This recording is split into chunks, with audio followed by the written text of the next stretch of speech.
అందరికీ praise lord. దేవుని నామానికి మహిమ కలుగును గాక. మీరందరూ బాగున్నారు కదా? మీరు పెడుతున్న ప్రతి ప్రార్థన రిక్వెస్ట్గా అనేది మేము ప్రార్థన చేస్తూ ఉన్నాం. మా ఆశ అంతా ఒకటే, ఎక్కడైతే మీరు తృణీకరించబడ్డారో, ఎక్కడైతే వెలివేయబడ్డారో, ఎక్కడైతే గుండెలు పగిలేలాగా ఇచ్చారో అదే స్థలాల్లో నా ప్రభు మీ అందరినీ హెచ్చించబోతున్నారు. విశ్వాసంతో ప్రార్థన చేయండి. ఘనమైన విజయాలు ఖచ్చితంగా నా ప్రభు మీ అందరికీ దయచేస్తారు. God bless you all. ఈరోజు ఈ వీడియో చూస్తున్న మీ అందరికీ ఒక శుభవార్త చెప్పాలని నా హృదయం చాలా ఆశపడుతోంది. దేవుడు మిమ్మల్ని 100% ఆశీర్వదిస్తాడు. మీరు ఏవి కంగారు పడద్దు. ఈ మాట నేను మీతో పంచుకున్నప్పుడు మీకు అనిపించవచ్చు, అన్నా మేము ఎలాంటి క్లిష్టమైన తరుణాల మధ్యన ఉన్నాం మీకు తెలియదు, మేము ఎన్ని ఓటముల మధ్యన ఎన్ని అవమానాల మధ్యన ప్రయాణం చేస్తున్నా మీకు తెలియదు, మా భుజాల మీద మొయ్యలేనంత తప్పుల భారం ఉందన్నా, మానసికంగా నలిగిపోయాం, ఏమీ ఆలోచించలేకపోతున్నాం, రేపన్న రోజు ఏం చేయాలో మాకు అర్థం కావట్లేదు, రేపు మా భవిష్యత్తు ఏంటో మాకు తెలియట్లేదు, ఈరోజు సమృద్ధిగా భోజనం చేస్తే రేపు మాకు ఉంటుందో లేదో కూడా తెలియని పరిస్థితుల మధ్యన మేము ఉన్నామని కలవరపడుతున్న మీతో నా ప్రభు మాట్లాడుతున్నారు. ఆయన మీ బ్రతుకులను ఆశీర్వదించబోతున్నాడు. మీరు ధైర్యంగా ఉండండి. దేవుని వాక్యంలో చాలా అద్భుతంగా రాయబడిన మాట, కీర్తనల భాగం 29వ కీర్తన 11వ మాట చదవగలిగితే, యెహోవా తన ప్రజలకు బలమును అనుగ్రహించును, యెహోవా తన ప్రజలకు సమాధానము కలుగజేసి వారిని ఆశీర్వదించును. ఈ వీడియో చూస్తున్న మీ అందరి పట్ల ఈ వాగ్దానం నా ప్రభు నెరవేర్చునుగాక. మనం ఆరాధిస్తున్న దేవుడు మనకి బలాన్ని అనుగ్రహించగలడు. కొంతమందికి కష్టపడడానికి బలం లేదు, ఆరోగ్యం లేదు, మానసికంగా చాలా నలిగిపోయారు. ఏ పని చేద్దామన్నా అందులో అన్ని తప్పులే జరుగుతున్నాయి. ప్రభా, నేను బలహీనుని అయిపోయినయ్యా, నేను శక్తి లేనంటి దానిగా మార్చబడ్డానయ్యా, నేను ప్రపంచానికి బలహీనుడిగా కనిపిస్తున్నానయ్యా, నేను పనిచేస్తున్న ప్రాంతంలో లేకపోతే నేను ఉంటున్న సమాజం మధ్యన అందరూ నన్ను బలహీనుడిగా, బలహీనురాలిగా, బలహీనమైన కుటుంబముగా, యవనస్తులను కూడా చాలామంది బలహీనులుగా చూస్తున్నారు కదా. మీరేమీ కంగారు పడకండి. నా ప్రభు మీకు నూతన బలాన్ని దయచేయబోతున్నాడు. బలం ఇవ్వడమే కాదు, నా ప్రభు మీ హృదయాన్ని సమాధానపరుస్తాడు. కొంతమంది అంటారన్నా, పదే పదే నాకు వస్తున్న ఆలోచనలు నన్ను ఓటముల వైపు నడిపిస్తూ ఉన్నాయి. కొన్నిసార్లు మీరు ఒంటరిగా కూర్చొని ఏం ఆలోచిస్తారు చెప్పనా?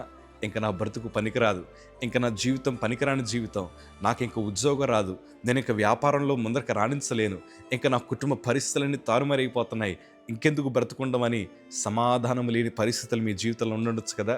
కానీ ఏవి కంగారు పడకండి, నా ప్రభు మీకు సమాధానం దయచేస్తాడు. కొంతమంది అంటారు, అన్న నా మనసు అంతా చాలా అప్సెట్ అయిపోయింది, నేను ఏ పని చేయలేకపోతున్నాను, ఏ పని మీద దృష్టించలేకపోతున్నాను, నాకెందుకో తెలియదు చాలా కలవరంగా ఉంది, ఒకప్పుడు జ్ఞానవంతుడినే, ఒకప్పుడు శక్తి కలిగిన వాడినే, ఒకప్పుడు చాలా చక్కగా మాట్లాడిన దాన్నే, కానీ ఇప్పుడు ఏమైపోయిందో అర్థం కావట్లేదు, నాకుండే తలాంతులంతా దూరం అయిపోయాను, మానసికంగా నలిగిపోయిన కృంగిపోతున్న నీతో నా ప్రభు మాట్లాడుతున్నాడు. నీకు సమాధానం దయచేస్తాడు. ఏ విషయాన్నైతే ప్రభు సన్నిధి ఎత్తుపెట్టుకుని ప్రార్థన చేస్తున్నావో ఆ ప్రార్థనలు కూడా దేవుడు తగిన సమయం వచ్చినప్పుడు గొప్ప సమాధానాన్ని దేవుడు దయచేయబోతున్నాడు. మీరు ఏవీ కంగారు పడద్దు. మీ హృదయానికి నెమ్మదివ్వడమే కాదు, మిమ్మల్ని ఆశీర్వదిస్తాడు. పడిన బాధలు, పడిన కష్టాలు, పడిన అవమానాలు, వాటన్నిటిని కూడా ఘనమైన సాక్ష్యాలుగా దేవుడు మారుస్తాడు. ప్రియ సంగమా, మేము బలహీనపడ్డాం, ఆర్థికంగా బలహీనపడ్డాం, చేతులు చాపాల్సిన పరిస్థితి వచ్చింది, ఏం చేయాలో అర్థం కాలేదు, అవమానాల మధ్యన ప్రయాణం చేస్తాం. మనుషులు వేస్తున్న నిందలు ఎట్లా ఉన్నాయి చెప్పనా? అసలు మేము చేసింది కరెక్టో రాంగో బయటోడికి అనవసరం. మనుషులు నిందలు వేయడం వల్ల మా హృదయం చాలా కలవరపడిపోయింది. ఉన్న సమాధానాన్ని అంతా కోల్పోయాం. ఇంకే పని మీద దృష్టించలేకపోయాం. ఎందుకు ఇట్లా మాట్లాడుతున్నారు, ఎందుకు మమ్మల్ని ఇట్లా చూస్తున్నారని పదే పదే వాటి కోసం ఆలోచించి కృంగిపోయిన తరుణాల మధ్యన దేవుని వాక్యం మమ్మల్ని సమాధానపరిచింది. అవమానాలన్నీ కొట్టివేశాడు. ఇప్పటికే ఉన్నాయి, కానీ ఏవి కంగారు పట్టలేదు. ఎందుకంటే నా ప్రభు సమాధానాన్ని దయచేశాడు. నా ప్రభు హృదయానికి నెమ్మదిచ్చాడు. కొన్నిసార్లు మనుషులనే మాటలు ఎట్లా ఉంటుంది చెప్పనా? నేను హాస్పిటల్ ఉన్నప్పుడు కొంతమంది నాకు సాయం చేశారండి. అది ఎంత ఒక 50,000 60,000 ఉంటుంది. దేవుని కృప ఆ టైంలో అది మాకు చాలా ఎక్కువ. వాళ్ళ సహాయం చేయగానే ఎంత సంతోషంగా మేము దాన్ని తీసుకున్నామంటే, వారు మమ్మల్ని ఎంతగా ప్రేమించారా, ఎంతగా మమ్మల్ని అభిమానించారని ప్రభుని చాలా మహిమపరిచాం. హాస్పిటల్ నుంచి బయటకు వచ్చాను, దేవుని పరిచయం నిలబడ్డాను. ప్రభు కృపను బట్టి ఒక చిన్న కారు కొనుక్కున్నాం. బయట ప్రచారం అయిపోయింది చెప్పనా? ఇదిగో మేము ఇచ్చిన డబ్బుల వల్లే వాళ్ళు కార్లు కొనుక్కున్నారు, మేము ఇచ్చిన డబ్బుల వల్లే వారు తిండి తింటున్నారు, మేము ఇచ్చిన డబ్బుల వల్లే ఈరోజు వారి ఇంట్లో అట్లా ఉంటున్నారని లేనిపోని నిందలన్నీ వేస్తూ ఉంటే, వారు ఇచ్చిందేమో ఎంత, మా మీద వేసిన అభాండాలు చాలా ఎక్కువ. కానీ వాటి మధ్యన కలవరపడకుండా, హృదయం కొంచెం గాయపడినా కానీ ప్రభు వైపు చూసి, తండ్రి నీకన్నీ తెలుసయ్యా, నువ్వు మాత్రమే సమాధానం దయచేయగలవని ప్రభు వైపు చూసాం. ఇదంతా వారిని కించపరచాలని చెప్పట్లేదు. ఒకవేళ అట్లా మీకు అర్థమైతే నన్ను క్షమించండి. కాకపోతే నా ఆలోచన అంతా ఒకటే, మనుషులు మన హృదయం నుండి సమాధానం తీసేస్తారు. మనుషులు మన సంతోషానికి దూరం చేస్తూ ఉంటారు, కానీ ఏవి కంగారు పడద్దు. దేవుడు నీకు సంతోషము, సమాధానం, నెమ్మదిని దేవుడు ఇస్తాడు. ఇవ్వడమే కాదు, దేవుడు 100% మిమ్మల్ని ఆశీర్వదిస్తాడు. కలవరపడద్దు. అన్ని రోజులు ఒకలా ఉండవు.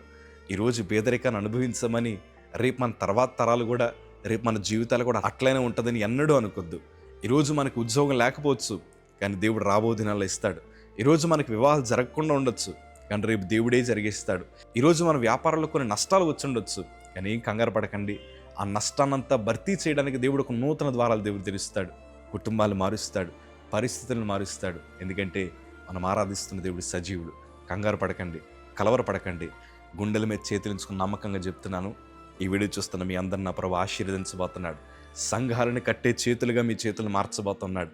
అవసరతలు ఉంటాయి, కొరతలు ఉంటాయి, కానీ వాటన్నిటిని భర్తీ చేయడానికి మీకు ఏ బలమైతే అవసరమో, ఏ సమాధానమైతే అవసరమో, ఏ శక్తి జ్ఞానమైతే అవసరమో వాటన్నిటిని దేవుడు మీకు ఇస్తాడు.